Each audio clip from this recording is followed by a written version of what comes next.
Hello friends, welcome back to AJ vlogs and cookeries. അപ്പോൾ എല്ലാവരും ക്രിസ്മസൊക്കെ എങ്ങനെ ഉണ്ടായിരുന്നു? എല്ലാവരും നന്നായിട്ട് ആഘോഷിച്ചെന്ന് വിശ്വസിക്കുന്നു. ഞാനും എൻ്റെ ക്രിസ്മസൊക്കെ നന്നായിട്ട് ആഘോഷിച്ചു. പിന്നെ വേറെന്താ, അപ്പം ഞാൻ എന്തൊക്കെ ക്രിസ്മസിന് ഉണ്ടാക്കിയെന്നുള്ളൊരു ഫോട്ടോ ഞാൻ വീഡിയോയുടെ ആദ്യവും അവസാനവും കൊടുത്തിട്ടുണ്ട്, എല്ലാവരും കാണണം. പിന്നെ വേറെന്താ, ഇപ്പോൾ നമ്മൾ ഇന്ന് ഉണ്ടാക്കാൻ പോകുന്നത് ഒരു നല്ലൊരു ബട്ടർ ചിക്കനാണ്. ബട്ടർ ചിക്കനിൽ നമ്മുടെ ചപ്പാത്തിയുടെ കൂടെ, നാനിൻ്റെ കൂടെ ആണെങ്കിലും മല റോട്ടിയുടെ കൂടെ ആണെങ്കിലും ഒക്കെ നല്ലൊരു കോമ്പിനേഷനാണ്. എൻ്റെ ഓൾ ടൈം ഫേവറേറ്റ് ആണ്. എളുപ്പത്തിൽ തന്നെ എങ്ങനെയാണ് ഒരു ബട്ടർ ചിക്കൻ ഉണ്ടാക്കുന്നതെന്ന് നമുക്ക് നോക്കിയിട്ട് വരാം. ഞാനിങ്ങനെ കത്തടിച്ചുകൊണ്ടിരിക്കുമോ, എങ്ങനെയാണ് പെട്ടെന്ന് തന്നെ ഉണ്ടാക്കാൻ പറ്റുന്നതെന്ന് നമുക്ക് നോക്കിയിട്ട് വരാം. അപ്പോൾ ആദ്യമായിട്ട് ഈ ചാനൽ ആരെങ്കിലും കാണുന്നുണ്ടെങ്കിൽ തീർച്ചയായിട്ടും സബ്സ്ക്രൈബ് ചെയ്യണം. നിങ്ങൾ വീഡിയോസൊക്കെ കാണണം കേട്ടോ. വീഡിയോസൊക്കെ കണ്ട് ഇഷ്ടപ്പെട്ടാണെങ്കിൽ ലൈക്ക് ചെയ്യണം, കമൻറ്റ് ചെയ്യണം, ഷെയർ ചെയ്യണം, നിങ്ങളുടെ അഭിപ്രായങ്ങളൊക്കെ പറയണം. അപ്പോൾ എങ്ങനെയാണ് പെട്ടെന്ന് ബട്ടർ ചിക്കൻ ഉണ്ടാക്കുന്നതെന്ന് നോക്കിയിട്ട് വരാം കേട്ടോ. അപ്പോൾ ബട്ടർ ചിക്കൻ്റെ ഫസ്റ്റ് മാരിനേഷൻ ഇതാണ്. ഞാനിവിടെ നേരത്തെ തന്നെ മാരിനേറ്റ് ചെയ്ത് വെച്ചു. അപ്പോൾ ഇതിൻ്റെ അകത്ത് ഞാൻ ജിഞ്ചർ ഗാർലിക് പേസ്റ്റ് 1.5 ടീസ്പൂൺ ചേർത്തിട്ടുണ്ട്. 1 ടീസ്പൂൺ, ഒരു വലിയ ടീസ്പൂൺ കേട്ടോ, teaspoon full Kashmiri chilli powder കേട്ടോ, കാശ്മീരി ചില്ലി പൗഡർ ചേർക്കണം. പിന്നെ ഉപ്പ്, ഒരു നാരങ്ങയുടെ നീര്, എല്ലാം കൂടി മാരിനേറ്റ് ചെയ്ത് ഞാനിവിടെ മാറ്റി വെച്ചേക്കാണ്. ഇതാണ് നമ്മുടെ ഫസ്റ്റ് മാരിനേഷൻ. ഇനി കുറച്ചുകൂടി കഴിയുമ്പോൾ ഒരു 10-15 മിനിറ്റ് ഇരുന്നതിന് ശേഷം സെക്കൻഡ് മാരിനേഷൻ ഉണ്ട്. അപ്പോൾ ഞാനത് കാണിച്ചു തരാം. ഇനി അടുത്തതായിട്ട് നമ്മൾ ചെയ്യേണ്ട സ്റ്റെപ്പ്, ഇനി ടൊമാറ്റോയും കാര്യങ്ങളും ഒക്കെ ഒന്ന് വേവിക്കാൻ വെക്കുന്നതാണ്. ഇനി സെക്കൻഡ് കാര്യം, നമ്മുടെ ഗ്രേവിക്ക് വേണ്ട ഒരു കാര്യങ്ങളെല്ലാം നമ്മൾ വേവിച്ച് വെക്കണം. അതിൻ്റെ അകത്ത് ഞാൻ ഇതൊരു 5 തക്കാളിക്ക, വലിയ മീഡിയം സൈസ് തക്കാളിക്ക ഇതുപോലെ അരിഞ്ഞതാണ്. അത് ഒരു ലേശം 1/4 ടീസ്പൂൺ ഓളം മഞ്ഞൾപ്പൊടി, 1/2 ടീസ്പൂൺ കാശ്മീരി മുളക് പൊടി, ലേശം ചേർക്കാവുള്ള. അതിനുശേഷം ഒരു ചെറിയൊരു ഒണിയൻ അരിഞ്ഞതാണ്, 2 വലിയ എരിവില്ലാത്ത പച്ചമുളക് അരിഞ്ഞത്. ഇതിൻ്റെ അകത്ത് 3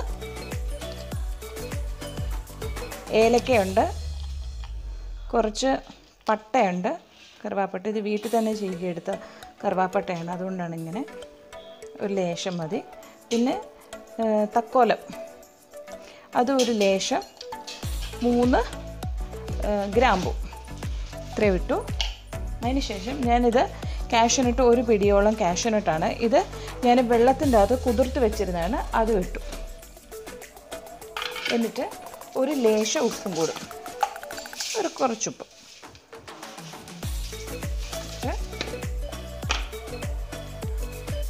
അപ്പോൾ ഇത്രയും കാര്യങ്ങൾ ഞാൻ വെള്ളം ഒഴിച്ചിട്ട് അടുപ്പത്ത് വെച്ച് വേവിക്കും. അപ്പോൾ ഇനി വേവിച്ചിട്ട് കാണിച്ചു തരാം കേട്ടോ. അപ്പോൾ ഞാനിത് അടുപ്പത്ത് വെച്ചിട്ടുണ്ട്. നിങ്ങൾക്ക് വേണമെങ്കിൽ കുറച്ച് വെള്ളം യൂസ് ചെയ്ത് വെച്ചാൽ മതി. പക്ഷേ ഒരു കാര്യമുണ്ട്, നമ്മുടെ തക്കാളിക്ക് ഇതെല്ലാം നന്നായിട്ട് വേവണം. നന്നായിട്ട് വെന്തതിന് ശേഷം മാത്രം നമ്മളിത് പേസ്റ്റാക്കി അരച്ചെടുക്കുകയാണ് ചെയ്യുന്നത്. അപ്പോൾ ഈ ഒരു നേരം കൊണ്ട് ഇത് ഇവിടെ കിടന്ന് വെന്തോട്ടെ. ഇനി അടുത്ത് രണ്ടാമത്തെ മാരിനേഷൻ തയ്യാറാക്കാൻ വേണ്ടിയിട്ട് നമ്മളൊരു ബൗളെടുത്തു. ബൗളിൻ്റെ അകത്ത് ഞാനൊരു 3 ടേബിൾ സ്പൂൺ ഓയിൽ ഒഴിച്ചിട്ടുണ്ട്. ഇത് സൺഫ്ലവർ ഓയിലാണ് എടുത്തേക്കുന്നത്. കോക്കനട്ട് ഓയിലോ ഓപ്ഷനുള്ളതാണ്. അതായത് സൺഫ്ലവർ ഓയിലോ അല്ലെങ്കിൽ മസ്റ്റർഡ് ഓയിലോ യൂസ് ചെയ്യുക. അതിൻ്റെ അകത്തോട്ട് നമ്മൾ ഒരു 1.5 ടീസ്പൂൺ കാശ്മീരി ചില്ലി പൗഡർ എടുത്തു. പ്രത്യേകം ശ്രദ്ധിക്കുക, കാശ്മീരി ചില്ലി പൗഡർ എടുക്കണം. അതിനുശേഷം നമ്മൾ ഒരു 1/2 കപ്പോളം തൈര്, ഇപ്പോൾ ഡയറക്റ്റ് നോക്കി ഒഴിച്ചാൽ മതി. മിൽമയുടെ തൈരാണ് ഞാൻ യൂസ് ചെയ്യുന്നത്. എന്നിട്ട് ഇളക്കി കൊടുക്കുക. നമ്മുടെ രണ്ടാമത്തെ മാരിനേഷന് വേണ്ടിയിട്ടുള്ള കാര്യം റെഡി ആയി കഴിഞ്ഞു. ഇനി നമ്മൾ മാരിനേറ്റ് ചെയ്ത് വെച്ച ചിക്കൻ്റെ അകത്തോട്ട് ഈ ഒരു തൈരും എണ്ണയും ആയിട്ടുള്ള ഇത് നമ്മൾ ചേർത്ത് ഇതൊന്ന് മാരിനേറ്റ് ചെയ്ത് വെക്കണം. കൈ കൊണ്ട് തന്നെ മാരിനേറ്റ് ചെയ്ത് വെച്ചാൽ മതി. നിങ്ങൾക്ക് സ്പൂൺ ഉപയോഗിക്കുന്നെങ്കിൽ ഉപയോഗിക്കാം. ഞാനിത് കൈ കൊണ്ട് തന്നെ മാരിനേറ്റ് ചെയ്ത് വെച്ചു. ഇതൊരു 10 മിനിറ്റ് മാരിനേറ്റ് ആയിട്ട് മാരിനേറ്റ് ചെയ്ത് വെച്ചേക്കാം. അപ്പോൾ ഈ ഒരു സ്റ്റേജിൽ നന്നായിട്ട് പറ്റി വരുന്നത് ഈ ഒരു സ്റ്റേജിൽ നല്ലൊരു എമൗണ്ട് ഏകദേശം ഒരു 2 ടേബിൾ സ്പൂണോളം ബട്ടർ ഇട്ട് കൊടുത്തിട്ട് ഒന്ന് ഇളക്കണം. ഒരു സ്റ്റേജ് കണ്ടോ, നമ്മുടെ ടൊമാറ്റോ ഒക്കെ നന്നായിട്ട് വെന്തു. ഇനി ആ ബട്ടറും കൂടെ ഒന്ന് മെൽറ്റായിട്ട് കുറച്ച് നേരം എല്ലാം കൂടെ കിടന്ന് ഒന്നുകൂടെ ഒന്ന് തിളച്ച് വറ്റിക്കണം. അപ്പോൾ നമ്മുടെ ടൊമാറ്റോ കാഷ്യൂനട്ട് ആ ഒരു പേസ്റ്റ് ഇതെല്ലാം കൂടെ എടുത്ത് ഞാനിവിടെ ഒരു ഹാൻഡ് ബ്ലെൻഡറിൻ്റെ അകത്തിട്ടു. ഇനി ഇതൊന്ന് നല്ല പേസ്റ്റ് ആക്കിയിട്ട് അരിച്ചെടുക്കണം. അപ്പോൾ ഞാനിത് നല്ലതായിട്ട് പേസ്റ്റ് ആക്കി നല്ലൊരു അരിപ്പയിലിട്ട് നന്നായിട്ടൊന്ന് അരിച്ചെടുത്തുകൊണ്ട് വരാം. അപ്പം ഞാനിവിടെ ആ നമ്മുടെ തക്കാളിക്കയും കാഷ്യൂനട്ടും എല്ലാം കൂടെ അടിച്ച് മിക്സിക്കകത്തിട്ട് അടിച്ച് പേസ്റ്റ് പോലെ ആക്കി ഒരു അരിപ്പയിട്ട് അരിച്ച് എടുത്ത് വച്ചിട്ടുണ്ട്. അപ്പോൾ തീർച്ചയായിട്ടും നിങ്ങൾ അരിക്കണം കേട്ടോ, അരിച്ച് തന്നെ എടുക്കണം. ഡയറക്റ്റ് അടിച്ച് പേസ്റ്റ് ആക്കി ഉപയോഗിക്കല്, അരിക്കണം. എന്നാൽ മാത്രം. ഇവിടെ ഒരു പാൻ ചൂടാക്കി ഇനി നമ്മൾ ചെയ്യേണ്ടത് നമ്മുടെ ചിക്കൻ നമുക്ക് ജസ്റ്റ് ഒന്ന് വറുത്തെടുക്കും. അപ്പം ഞാനിവിടെ 3 ടീസ്പൂൺ ബട്ടർ ഒഴിച്ചു. അപ്പോൾ ബട്ടർ പെട്ടെന്ന് ഉരുകി പെട്ടെന്ന് വേപ്പറായി പോകും. വേപ്പറൈസ് ആകാതിരിക്കാൻ ഞാനിവിടെ 2 ടീസ്പൂൺ ഓയിലും കൂടെ ഒഴിച്ചു കൊടുത്തു.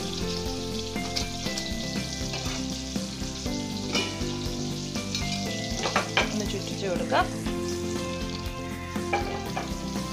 നിങ്ങൾക്ക് വേണമെങ്കിൽ ഇത് ഗ്രില്ല് ചെയ്തെടുക്കാം കേട്ടോ.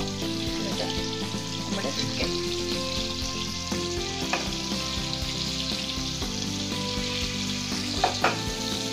അപ്പോൾ ഇത് നന്നായിട്ടൊന്ന് ഇതാക്കി എടുക്കണം. കാരണം എന്താണെന്ന് വെച്ചാൽ നമ്മളിനി ഗ്രേവിക്കകത്ത് ഇട്ടതിന് ശേഷം നമ്മൾ ഒത്തിരി നേരം അങ്ങിട്ട് തിളപ്പിക്കത്തില്ല.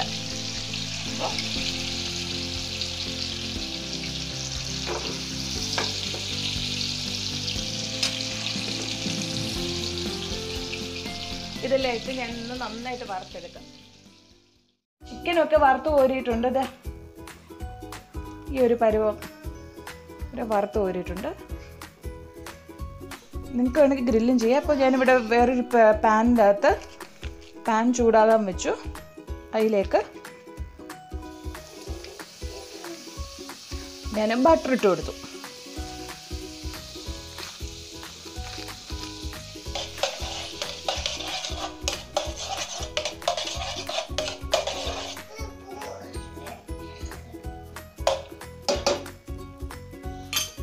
ബട്ടർ ചൂടായി കഴിഞ്ഞിട്ട് 2 പച്ചമുളക് ഞാൻ കീറിയിട്ടു. 1 ടീസ്പൂൺ ഇഞ്ചി ഞാൻ ഇട്ടു. അപ്പോൾ ഇത് മസ്റ്റായിട്ട് നിങ്ങൾ ചെയ്യണം. ഇതൊരു നല്ലൊരു ഡിഫറൻസ് തന്നെ നമ്മുടെ ബട്ടർ ചിക്കന് നൽകും ടേസ്റ്റിന്. ഇഞ്ചിയും പച്ചമുളകും കൂടെ ഞാൻ കീറിയിട്ടു. ഇനി ഇതൊന്ന് ചെറുതായിട്ടൊന്ന് മൂത്ത് വരണം. ഇഞ്ചിയും പച്ചമുളകും ഒരുവിധം നന്നായിട്ട് നല്ലവണ്ണം നന്നായിട്ട് ഒരുവിധം മൂത്തങ്ങ് പോലെ ഒരുവിധം നന്നായിട്ട് മൂത്തു. അതിന് ശേഷം എടുത്ത് നമ്മൾ പേസ്റ്റാക്കി അരിച്ച് വെച്ചേക്കുന്ന നമ്മുടെ ടൊമാറ്റോ പേസ്റ്റും ഒരു ഗ്രേവി കൂടെ ഒഴിച്ചു കൊടുത്ത് ജസ്റ്റ് ഒന്ന് ഇളക്കണം.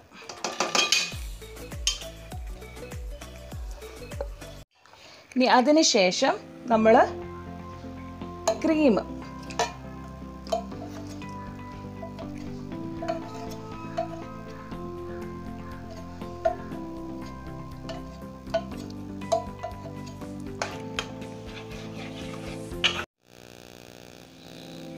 ഇനി തിളച്ച് വരുന്ന ഈ നേരത്ത് നമുക്ക് 1 ടീസ്പൂൺ പഞ്ചസാര ചേർത്ത് കൊടുക്കാം.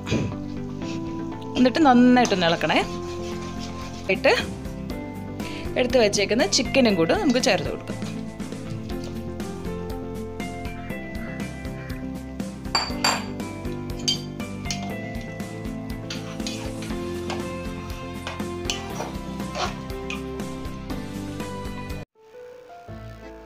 അപ്പോൾ ബട്ടർ ചിക്കൻ ഇവിടെ റെഡി ആയിട്ടുണ്ട്.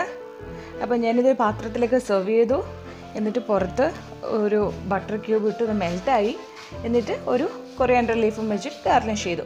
അപ്പോൾ നിങ്ങളെല്ലാവരും തീർച്ചയായിട്ടും ഇത് ട്രൈ ചെയ്ത് നോക്കണം. നല്ല സ്മൂത്താണ്, നല്ല സിൽക്കിയാണ്, അതുപോലെ തന്നെ നല്ല ടേസ്റ്റിയാണ്. നിങ്ങൾക്ക് വേണമെന്നുണ്ടെങ്കിൽ കുറച്ച് ക്രീമും കൂടി ഇതിൻ്റെ പുറത്ത് ഗാർണിഷ് ചെയ്യാം.